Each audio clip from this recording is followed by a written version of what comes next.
Donc, Franck, tu es en état modifié de conscience et je voudrais que tu observes tout ce qui se passe autour de la dermatose nodulaire contagieuse. Quelles sont tes premières informations? Je vois des boules, des cristallisations. C'est comme des concentrations de matière, des rejets, de la matière rejetée. Ça me fait penser, je sais pas, comme à une sorte de kyste, ça me parle d'expulsion, Expulsion de quoi? stress, Mhm. une forme de, je sais pas, comme des peurs qui sont inconscientes, mais qui sont en même temps, à quelque part, elles sont conscientes. Ça m'envoie, bon, par rapport au contexte actuel, donc plutôt sur des animaux, hein, sur ces vaches. Donc où je perçois une forme de conscience qui est différente de nous, très différente. Et en même temps, elle est différente et en même temps, il y a des ponts communs. Comme si dans leur conscience, elles percevaient une forme de progression de leur expérience, comme si leur ligne de temps, elle pouvait leur parler. Et comme si à quelque part, elles entendaient une sorte de film qui est déjà écrit, mais dont, d'une certaine façon, tu entrevois la fin. Et ça, je dirais que c'est à la fois similaire à notre conscience et en même temps différent, dans le sens où même si on connaît la fin, on connaît la fin de notre expérience, de notre fin de vie. D'accord. Ça veut dire la mort. Oui, dans notre conscience à nous de ça, je vois une différence par rapport à leur conscience de ça. C'est comme si elles connaissaient la fin, c'est comme s'ils avaient plus conscience de leur fin que nous, D'accord. plus conscience dans la matière. Tu vois. Même si nous, on sait qu'à un moment donné, on va mourir, mais c'est comme si, quelque part, une partie de nous ne pouvait pas l'intégrer complètement dans notre corps. Tu vois, notre corps, il n'est pas dans cette posture Oui. de je vais mourir demain. Même Mhm. si parfois on peut se le dire, on le vit pas, et heureusement, je dirais. Bien sûr. Tu Alors vois. qu'une Et une vache j'ai va le l'impression ressentir, ça. qu'elles le vivent plus dans leur chair, comme si c'était une forme de conditionnement Oui, sous-jacent. par rapport à peut-être on les élève pour finalement les tuer puisqu'on va les manger. Oui. C'est Quelque ça. part, j'ai l'impression, une sensation bizarre, que c'est beaucoup plus conscient en elles, dans leur corps. Comme D'accord. si, dans leur ligne de temps, qui est déjà prédéfinie, elles le pressentaient beaucoup plus dans la matière. Comme Et si elle que, vivait pour mourir. à quelque part, oui, c'est quelque chose qui est un peu de cet ordre-là. Et que à la fois, elles sont dans une forme d'acceptation de ça, puisque finalement, le fait de percevoir leur ligne de temps de cette façon, tu es à la fois beaucoup plus conscient dans ton corps et en même temps, tu es moins conscient de ton corps. C'est-à-dire que tu es comme connecté à un plan de toi, qui est le plan de cette conscience, qui observe cette ligne de temps, et qui te permet aussi d'avoir un certain détachement. Et que du coup, Mm. la prévision de cette mort, elle est moins traumatisante. Parce que D'accord. tu l'observes d'un plan de conscience qui est différent, qui est un peu plus détaché, et qui est comme un plan déjà prédéfini, et que du coup, même si tu sais comme nous que tu vas arriver à une certaine fin de mort physique, elle est perçue différemment. Néanmoins, pour en revenir à peut-être cette maladie comme d'autres, en fait. Je vois que le scénario, c'est un petit peu le même. C'est-à-dire que malgré tout, leur corps physique, qui lui n'a conscience que de sa matérialité, il perçoit d'une certaine façon cette conscience de la mort, qui est du coup matériellement plus proche que nous, plus Mhm. proche que la nôtre, et du coup plus palpable, et que cela génère aussi d'une certaine façon une forme de stress beaucoup plus global au niveau de ces animaux, mais finalement, je vais sur ces vaches, mais plus ou moins, je retrouve ça. Ça me parle de tout ce qui est animaux d'élevage. C'est Comme ça, si oui. ils sentaient, en fait, dans leur être, dans leur corps, ce mode de vie qui leur est propre, qui leur est particulier. Il n'y a pas de liberté vraiment. Il n'y a pas une vie libre de toute contrainte. Elles sont prédestinées à quelque chose et d'une certaine façon, elles le sentent déjà. Hmm. Ça voudrait dire qu'il y a une part de leur conscience qui accepte en quelque sorte de vivre cette expérience, mais la conscience qui est proche du corps physique, finalement, elle subit quand même et Oui, génère une certaine anxiété, angoisse par rapport à oui, cette mort. oui. Parce que bien sûr, la conscience uniquement du corps physique, elle, elle est dans la matière, donc elle est dans ce qu'elle reçoit, dans ce qu'elle ressent, dans ce qu'elle vit dans la matière. Ce Oui, qui la puis c'est la décorrèle un vie. petit peu, bien sûr. Oui, oui, c'est son expérience de vie, oui. Donc c'est normal qu'il y ait cette angoisse. Oui, Donc tu dis que cette maladie est l'expression de cette angoisse du corps oui, physique qui va mourir. alors, c'est celle-ci comme d'autres. Elle Oui. n'est pas la seule. Elle n'est pas la seule. Disons que celle-ci, elle expulse une forme d'énergie cristallisée. Sous forme, c'est comme une tumeur, en fait. C'est quelque chose que le corps, à quelque part, il rejette. Parce que le corps, malgré tout, il a une forme de peur. Enfin, c'est pas de la peur, mais on pourrait le considérer comme tel, mais ça se retranscrit comme une forme de stress intérieur. Donc c'est une maladie hein, que ces animaux expriment. Elle est complètement naturelle, cette maladie. J'arrive quand même sur des formes pensées. Alors, je vais pour l'instant résumer ça ou simplifier par égrégore, mais alors, à la fois, ça m'intrigue. Ce que ce qui m'intrigue, en même temps, je sens qu'il y a un lien avec ce que j'observais avant, et en même temps, là, ça veut pas je peux pas le voir vraiment, ce lien. Mais je sens qu'il y en a un. Et c'est comme si c'était un problème de sentir ce lien, Mhm. comme si il y avait un truc pas naturel. Dirigée, intentionnée, Ouais, intentionnelle, comme pardon. je le vois un petit peu comme une arme énergétique qui propage une forme d'onde qui va résonner dans certains êtres. Bon, là, c'est plus les animaux qui sont touchés. Mais même nous, ça peut nous impacter. Parce que ça peut être la cause de plusieurs maux dans le Mhm. corps. Suivant comment ton corps, c'est comme des radiations en fait, et que ton corps réagit à certaines formes de radiation et fait exploser à l'intérieur de toi de la matière qui tout d'un coup prend une excroissance. Donc tout ce qui est cancer, tout ce qui est cellules cancéreuses, tout ce qui est tout ça, c'est un peu lié. D'ailleurs, cette sphère que j'observe ressemble à une tumeur cancéreuse, mais concentrée en énergie, qui est plus. Alors là où je m'interroge, parce que en même temps, au départ, je croyais que c'était un élément cosmique, et en même temps, je me rends compte que c'est de la pure énergie, mais à quelque part, elle a une forme de matérialité. Je dirais pas que c'est un corps de chair, mais d'une certaine façon, je pourrais c'est à s'y méprendre.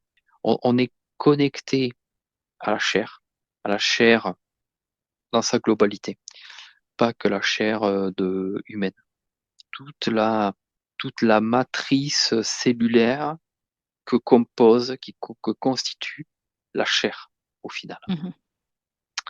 Et que suivant la composition cellulaire de la chair, cette énergie-là, elle a une action directement sur les corps physiques. Alors attends, là où je m'interroge, du coup, c'est qu'est-ce qui... Parce que bizarrement, je sens pas derrière cette masse une intelligence, tu vois, quelque chose qui agit avec une intention. Elle est le centre énergétique qui communique ces radiations-là. qui transmet l'information. Et donc ça veut Si tu, dire que potentiellement, il y a ouais, quelque si tu chose dézoomes, au-dessus. ouais, reste bien dans tes fréquences. Et cet égrégore, il est peut-être manipulé par aussi une Oui, autre forme oui, tout à fait, oui. C'est de, pour ça que de là, je vois une conscience. strate, ouais, je Mhm. vois une certaine strate, donc qui est effectivement des égrégores que l'on peut considérer comme matriciels, c'est-à-dire appartenant à la Terre et uniquement, euh, on va dire, connectés à l'expérience terrestre. Tu disais quand même que cette masse sombre était très haut en vibration. Elle est quand même haute en vibration dans le sens où elle a un pouvoir quand même actif sur la D'accord. matière. En ce sens, elle a quand même, voilà, elle est haute en fréquence dans ce sens-là. Ouais. Mhm. Elle n'est pas haute en D'accord. fréquence vibratoire Ok. de type conscience Mhm. supérieure. Ok. Au-delà de l'égrégore, qu'est-ce que tu perçois?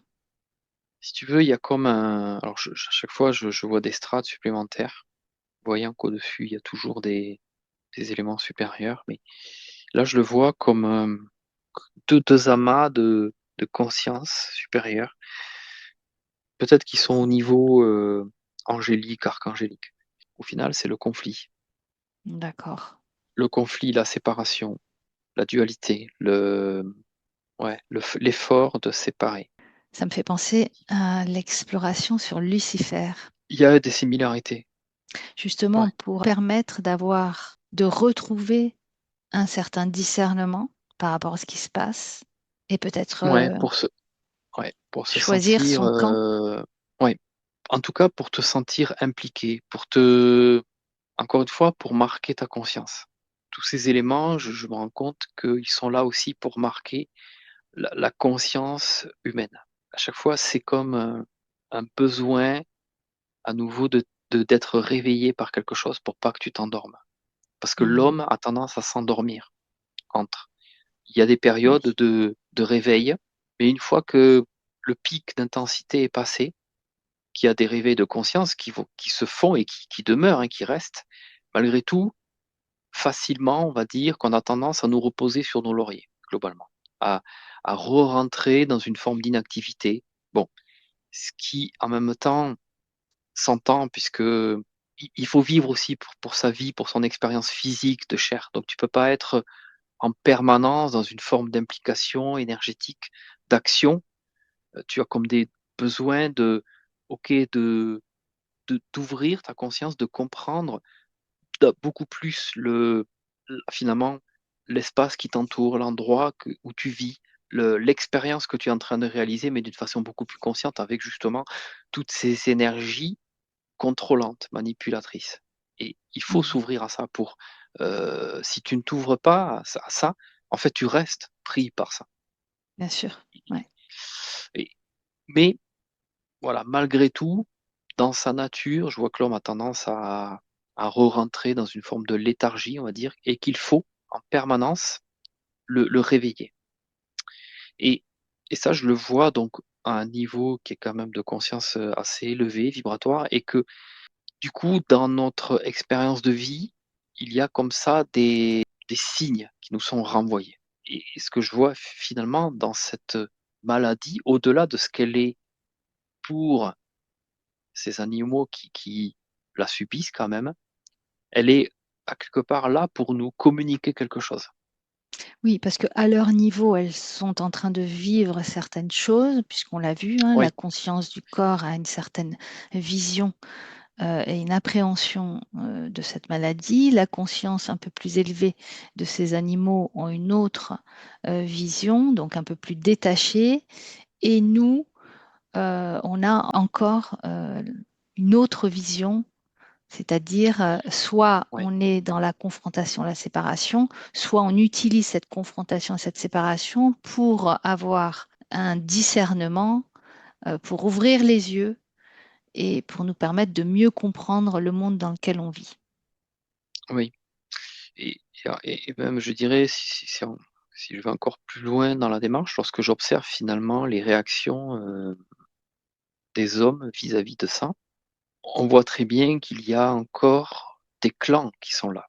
Tu Bien vois, il n'y a sûr. pas l'unité, il n'y a pas l'unanimité. C'est-à-dire Mhm. que, alors qu'on devrait être tous concernés, parce qu'on l'est, on est tous concernés, parce qu'on a besoin de vivre, de manger sur cette terre. Donc, ce problème qui touche finalement ces animaux qui, au final, vont se retrouver, c'est peut-être cru de le dire, mais dans l'assiette d'une majorité ou d'une quantité non négligeable de personnes, en fait, ce qui se passe sur des niveaux plus élevés se retrouve basiquement dans notre expérience. C'est-à-dire qu'il y a des clans. Et c'est comme un moyen pour ces énergies de jauger où c'est que l'on en est Hmm. dans notre éveil de conscience, dans notre solidarité par rapport à ça, dans notre universalité. Et on voit que il y a toujours des clans. Alors, il y a toujours des clans, mais peut-être que la proportion a évolué. Tout à fait. C'est vrai. Mais les gens sont beaucoup plus concernés, conscients des choses. Parce que ce phénomène-là, même s'il est important, malgré tout, au regard de l'humanité, c'est un épiphénomène. Mais c'est une forme de jauge. C'est les intentions, les énergies, Oui, les consciences, les intelligences c'est supérieures ça. qui influent de de leur force pour euh, avoir un impact directement sur nous et nous contrôler, nous manipuler, nous créer en nous certains conditionnements. Et que donc, effectivement, ces mouvements-là, ils évoluent dans le temps. C'est des mouvements et cette évolution, elle est liée à notre compréhension de ce qui nous entoure, notre évolution de conscience, et que ces épiphénomènes sont comme des moyens un petit peu de jauger l'évolution. Comme si un camp voulait voir où en est, où en est l'autre, globalement. Même si quand je parle de camp, encore une fois, je sais que ça crée la séparation, mais en même temps, il y a une forme de séparation énergétique, de conscience, de par les intentions, et qui crée dans la matière des conflits entre les êtres humains. Mais à quelque part, ce clan, dans ces hautes sphères, je parlerai plus de polarité. La confrontation n'est pas représentée de la même façon. On va dire que c'est un Hmm. ensemble qui est global, mais qui, quand même, a des polarités, des intentions différentes. Mais les enjeux ne sont pas les mêmes. On peut voir ça comme plutôt un ensemble qui essaie de créer de l'expérience, qui tend à séparer, mais pour aider à retrouver l'unité. Et Exactement le ce fait que l'on de, a vu ouais, dans l'exploration de Lucifer. Ouais. c'est vrai. Et le fait de jauger un petit peu les ouvertures de conscience et l'implication finalement que l'être humain met dans l'intention et non pas que dans l'action physique, ça permet finalement à ces plans vibratoires supérieurs d'avoir une image un petit peu plus manifestée. Parce que là, on Oui. rentre dans l'action et donc on émet de l'intention, on émet des idées, on émet des fréquences, certaines fréquences vibratoires. Et ça permet d'enrichir en fait la matrice de tout ça et l'expérience. Et ça permet de communiquer aussi à, de façon cette fois beaucoup plus globale, beaucoup plus généralisée, beaucoup plus mondiale finalement, ces épiphénomènes qui sont peut-être centrés à certains moments dans certains endroits du monde et que les autres, s'il n'y avait pas cette émergence en fait populaire, euh, ça pourrait rester très concentré et qu'il n'y aurait pas une expansion comme ça de l'information. Et finalement, là où peut-être euh, c'est important, c'est justement de communiquer ça et de montrer au reste de l'humanité qu'il y a une évolution d'elle-même qui revient vers plus d'unité, plus de rassemblement. Oui, parce que ces deux camps qu'on peut qualifier aussi de deux polarités amènent justement à l'unité, à vouloir en tout cas une unité. Oui, oui, sans s'en rendre compte, hein, bien sûr. Ouais, Après, on ne nie pas les affrontements physiques qui se passent dans la matière. bien sûr. Euh, mais il y a aussi d'autres enjeux. C'est que ces affrontements physiques, encore une fois, ils ont toujours une vocation à dénoncer quelque chose, à montrer aussi l'état Bien de sûr. la conscience de certaines personnes. Ok. Je voudrais maintenant que tu observes le vaccin qui est proposé. Est-ce qu'il y a une intention particulière derrière ce vaccin ou c'est vraiment un vaccin pour guérir ces animaux?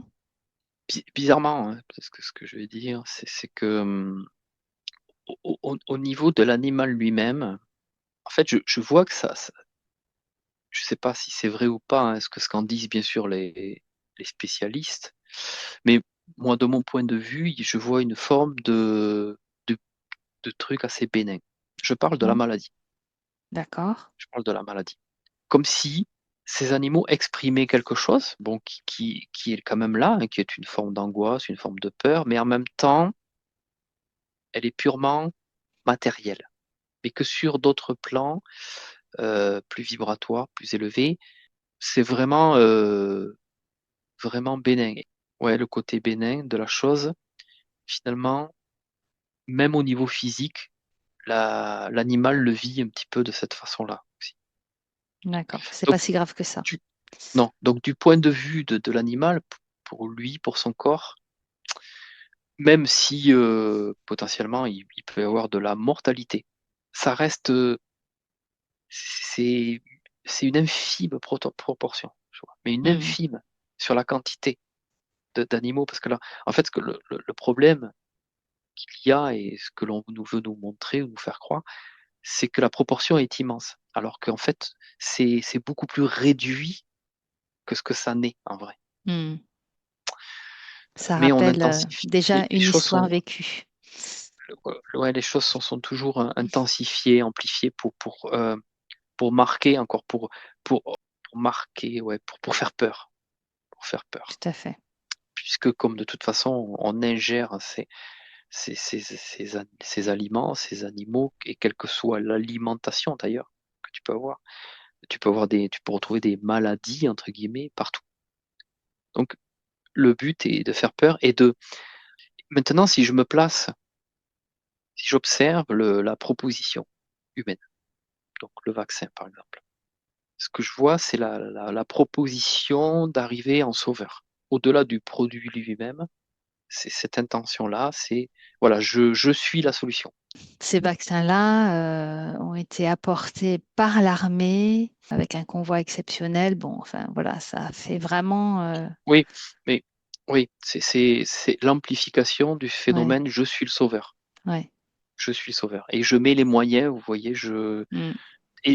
parce qu'en plus, la symbolique derrière, quand tu me Pour parles de redonner de ça, la crédibilité à l'État aussi. oui, oui, oui. Et on sait, enfin, dans l'inconscient collectif, quand de suite, hein, quand tu me parles de l'armée, de suite, Hmm. le symbolisme, la puissance du truc, ça n'est plus pareil. Ouais, C'est pas des scientifiques, c'est pas des simples c'est. exécutants, c'est l'armée. Et l'armée, c'est le sauveur, c'est le protecteur. Hmm. Donc c'est une forme aussi d'inversion de la chose, c'est-à-dire que le symbole du protecteur originel est transformé, mis à disposition d'une autre forme de protection, mais une protection qui n'est pas saine, qui presque n'a pas de sens en soi, dans le sens où peut-être cette maladie, de mon point de vue vibratoire, elle n'a pas de conséquences. Allez, tu te déconnectes complètement de tout ce que tu viens de voir.